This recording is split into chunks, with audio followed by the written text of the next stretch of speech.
Pour Nayo Kabila, le président, pour Nanga Zakaya. Il faut tout le monde madame. Fatime. Alexis Aza Béton, il faut répondre bien.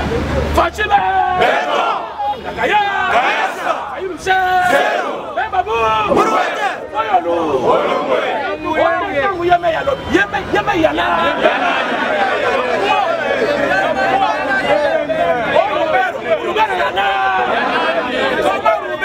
Ministre de décentralisation, est-ce que la prérogative n'a pouvoir et peut s'amélier par la Constitution? Est-ce que c'est lui qui doit nommer le bourgmestre? Jamais. Mais Nambokanine, ministre de décentralisation, a commis qu'on nomme bourgmestre. Ministre de décentralisation a créé commune. Quel est le rôle? Il y a la représentation du gouvernement de Bokanisate Tozaki Batumoko Biseni. Na kocha batoto chaki wana. Quand on bozo sakana na yebo ebiete. Omune longueur moko ekosaka hotel mutu moko ongubu là on a betaillé. Lemba. Mais soki azuyo. Abamio na mi hotel mi moko lobi merci. Hotel mutu boy. Yo so mona chinois zo tambola boy. Ba chinois ba bundaka soki hotelier omuna nzoto ele. Mais que nous soyons. Donc le beaucoup de gens ont 5 fois et bêté. Mais il y a tant de gens qui ont quand les gens regardent Gilbert Kankone, on voit un ministre manque faible. Gilbert Kankone, c'est quelqu'un qui a un vrai plan pour l'UDPS et pour le pays. Voilà. Pour l'annulation au chef de l'État, Sali, il y a maintenant un document officiel. Oui, comme le ministère, il y a intérêt. Bonanine, le ministère de l'Intérieur n'a pas cautionné cette bêtise. Il n'a pas été consulté. Ministère de Titel est évité. Mais commune, le gouvernement est dépendant du ministère de l'Intérieur. Maintenant, on va créer une commune. Le ministère de la décentralisation. Va violer ou va violer? Mais ceux qui vont venir chef de l'État, à combien de temps on va violer? À violer, non.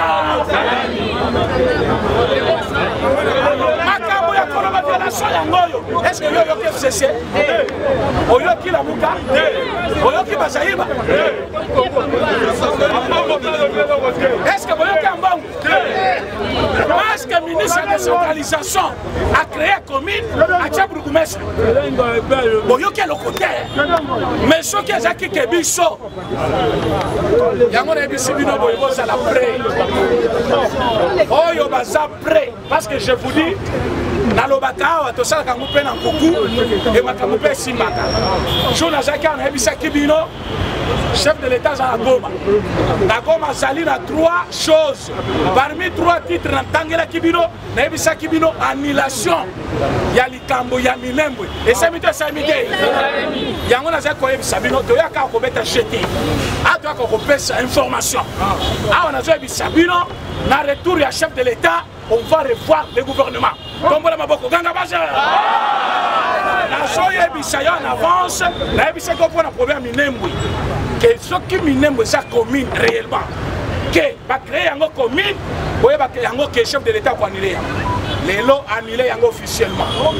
Parce que ça ne respecte pas la procédure officielle. Il y a organisation ou administration, il y a l'État. Moutoua Sali Yango, à ça on explique qu'il y a Rwandais parce qu'il y a un roi. Maintenant, ils sont congolais. Tondi Mabousobana. Maintenant, le gouvernement, 65 membres. Il ne répond pas aux besoins du peuple. Est-ce que toi, tu es on doit réduire le nombre de ministres. Vrai ou faux? Et ce qui va réduire, Makambo 35, 70, 55. Au bout du gouvernement, c'est ça qui va se faire. Dans les tous les chefs de l'État. Ce n'est pas pour longtemps. Mois d'octobre, il y a aussi la thé.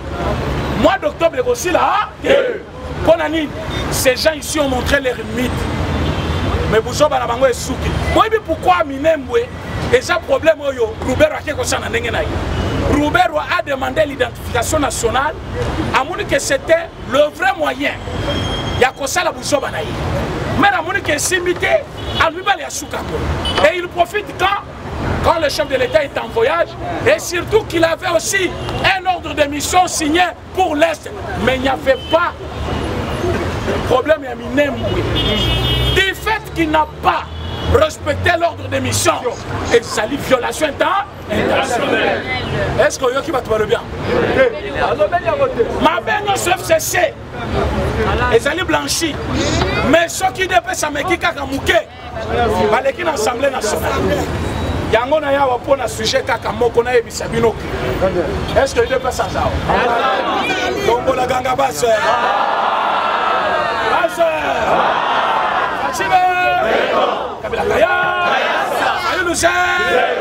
Les UDP, c'est le peuple corps.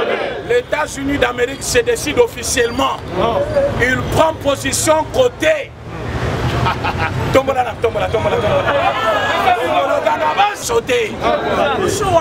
L'Amérique prend décision et prend aussi position. Ils vont aider l'armée congolaise jusqu'à la moelle. Oui, moi les pinières. Oui, colonne vertébrale. Ce qui a côté, est-ce qu'on vous fan? Est-ce que vous avez un mobile?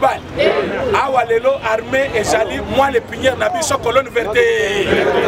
Et si Mami n'a pas beaucoup aux États-Unis, officiellement, tout ce qui est armement, Belgique et Rosalandais appuient. Même au côté, c'est les États-Unis d'Amérique. Donc, on a qui jumelle. Oh, yo bateau, on a l'attaque. Garde républicaine, soit Zoleka. Donc, connexion a eu et Salini. Et Kati. Donc, na linette wana, oh ya noir wana.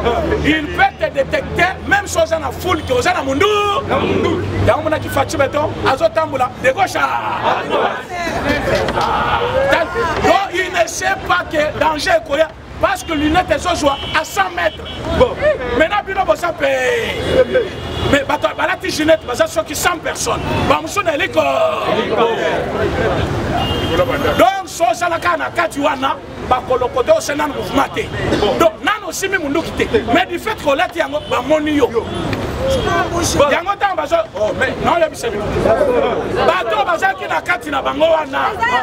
aussi, mi connexion le bon on a vu ça bien ma kamalukuta. Bato bazaki l'équipe de chef de l'État. Baluki connexion c'est mon nana. Connexion je quoi. Baye ko za soda babani ko analyser. Au banda jumelle. Je l'ai paré bala l'attaque wana. Yango ezali déjà na nan médical. Les autres sont qui fuient yango moko zo traité. Imaginez-vous soda bongo robundane mo colonie. Dama mona qui fatina goma azotambola apesibo à l'aise asisi mission lelo c'était prévu à Luanabutu on a 16 heures programme est changé programme chef de l'état to pesa wate bo ba caméra ezali mais ba ko kende quelque part avant zonga Kinshasa mais ce qui a kozonga les programme na ye itinéraire les problème té mais mission na ye na kati ya Goma et sali mission accompli du fait que les États-Unis bandimi va soutenir maintenant officiellement après vidéoconférence. Bon, oui, mais c'est position quand vidéoconférence à sali mini sommet. Oh, yo ba tutu ba chaki motema et raté et simité parce que grand médiateur caméra dans la prison. Tu es ici bango caméra soit après coach ake kokoche tata na ina mama na. Biso coach na biso est Seigneur Jésus. Ouais, sali ko innové chef de l'État du jour au jour. APC makanisa lobby benga sommet. Baboyi koya ba lobby monde est comme déjà modernisé. Na conférence. Bazakina président il y a sud de Afrique du Sud. Le président il y a Ouganda. Paul Kagame Nao Yango Ayebisi Bango le moment est venu. La sécurité de la RDC, c'est la sécurité de l'Afrique centrale. Comme vous voulez que la RDC soit en guerre, vous serez aussi en guerre. Donc si vous voulez que le pays n'a besoin c'est la malade, luttons tous pour la sécurité de la RDC. Si vous voulez que l'insécurité règne, même vous aurez le même problème. Ça veut dire quoi? C'est une menace, non? Le cas de la l'insécurité par Nangaï, moi je vais combattre. Mais l'insécurité aux Angaï, et qu'on soit que la bille. On peut pas l'obéir à Boukabundé.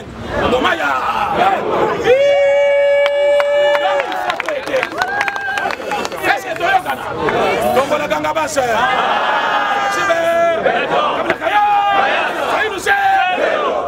matière na kobakisa yango lobi nake.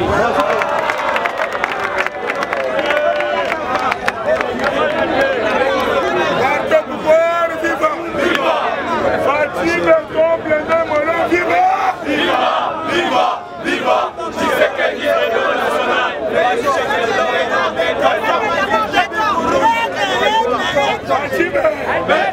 Fatime!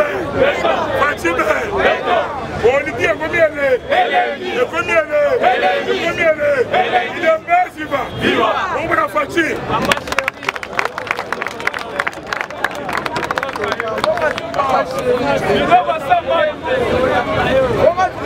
Avec on a place président de la Soukeli.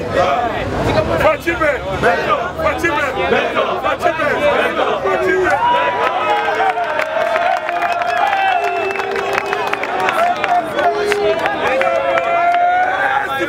Viva! Parti au pouvoir, viva! On dit combien elle est? Fatih a sa déclaration. L'affaire Minem appartient au passé. Il est bien viva. Il n'a pas d'analyse. Voyez pourquoi il a dit ça. Puisque l'affaire Minem est dans la complicité. Et Bandakala, il est bien viva. Ici,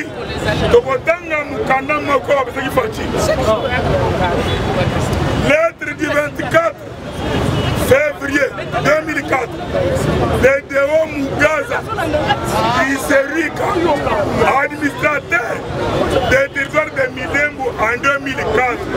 Il est bien viva. Par le pouvoir viva. Par le Bénin. Cette lettre est adressée au vice-président de la République, Azara Sorobero. Nous sommes autant de implicica. Il ne peut viva. Azarwa. Bande objet, rapport.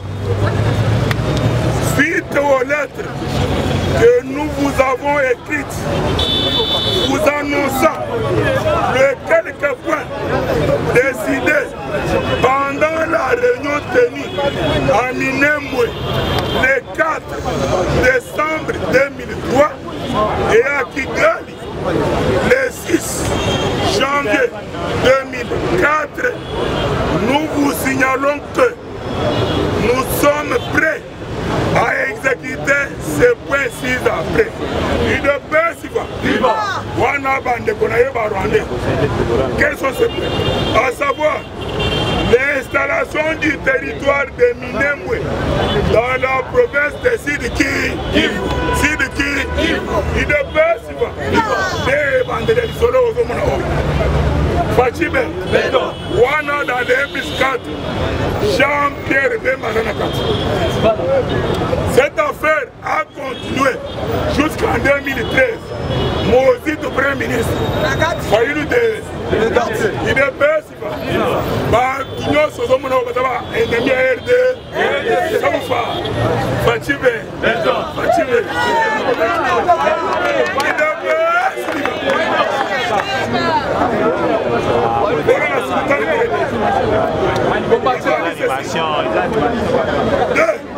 nous sommes prêts à imposer notre autorité partout dans la province de Sud-Kivu.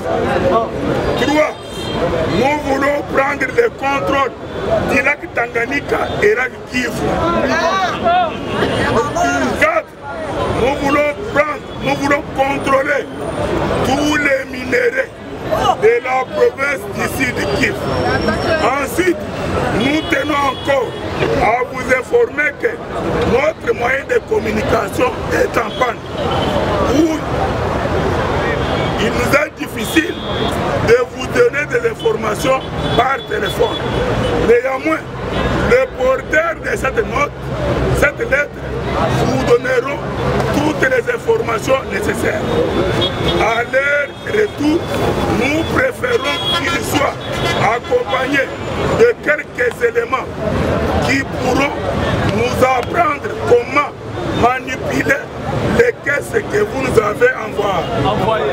IDPS, là vous comprenez que dans 1+4, Robert Roy a envoyé ses caisses et autre chose. IDPS, vous devez comprendre pourquoi hier, Fachi avait dit que Tina Mokoloye Sokoya. À ça de s'y mettre mon côté, il y a RDC. Et vous avez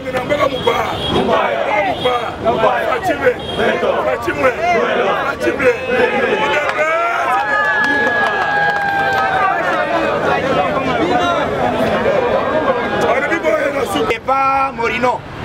Tout le monde n'est pas Morino. Tout cela qui n'a Saint-Thérèse.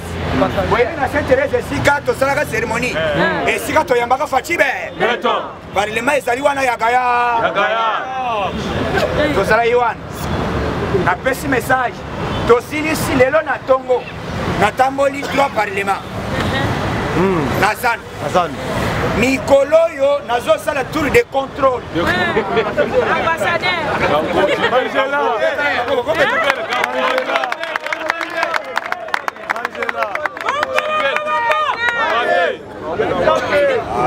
Fatima. D'accord. Aïe des best viva. Viva. Naï na liebsa kibino na mboka na biso to mona loin.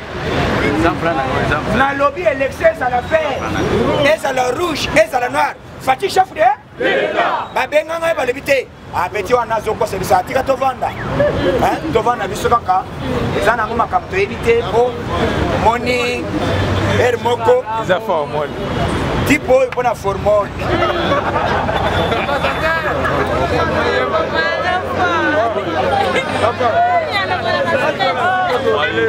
il est best viva est-ce que yoga sona sala na mama yem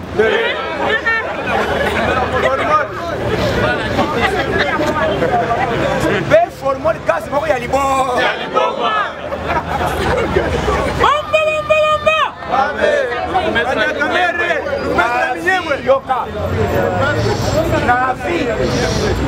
na vie ezali que il faut qu'on soit visionnaire omonaka musika ngai namonaka politike tobandaka liboso na lili tozalaka epo eloko nzambe apesaka ngai assurance ezalaki puiske liwa ya Tshisekedi ntango Tshisekedi akufi balobi IDPS elimwe bakongolais balobi quel sera l'IDPS et puis là bas français quel sera l'IDPS après la mort, la disparition de Tshisekedi wa ça sera comme un parti politique qu'on appelle Palou.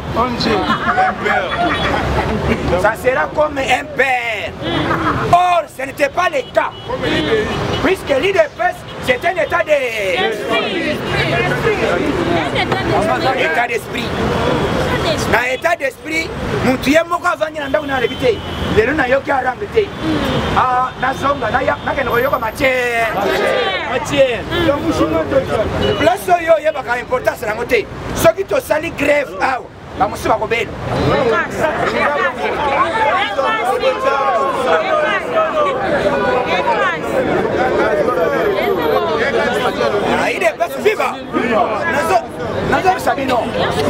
politique oyo ezalaka d'abord soki tokangi awa bokomituna keti nani asali yango mpona nini bokangi te tozonga na base na biso bokoreklame te bokoreklame mais mutu moko alali alobi oyo naza congolais oui yo za congolais ozobundisa congolais oui pesa biso détail oza mwana village nini ozali mwana ya territoire nini soki oza mopende ya Bungu to ya Kasonga Lunda to oza ya wapi bote naza babota ngai na ndi yoko pe nandili babeta yesa alobi babota na 56 or na 56 ça na ngambu ya Nil ezalaki za siko yezo le ba Saint-Thérèse ezalaka ayebi se biso Saint-Thérèse na 1956